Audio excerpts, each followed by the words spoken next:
An illustration of the narrowest imaginable thought of life is furnished by the individual who considers only the amount of personal gratification the present moment can be made to afford, for example the habitual drunkard, the reckless sensualist. His thought, which embraces but a single instant of his own career in a personal sense, denotes an essentially animal type of life. Even on the lowest distinctly human plane, the individual who considers simply his own interests, usually looks ahead and takes into account, in some measure at least, the probable result of his immediate action and its bearing on his future comfort and happiness. The most intelligent, cultured person may think only of his own wants and his own advancement, planning and scheming to achieve what seems likely to afford him the greatest amount of personal gratification, either at present or in the future.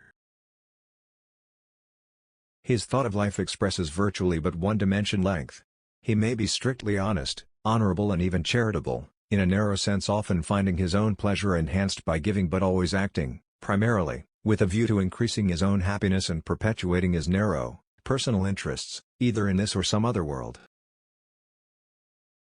The conception of salvation embodied in the old theology was essentially of this everlasting sort. It considered the welfare of the individual apart from that of the race. It took into account only the linear aspect of life.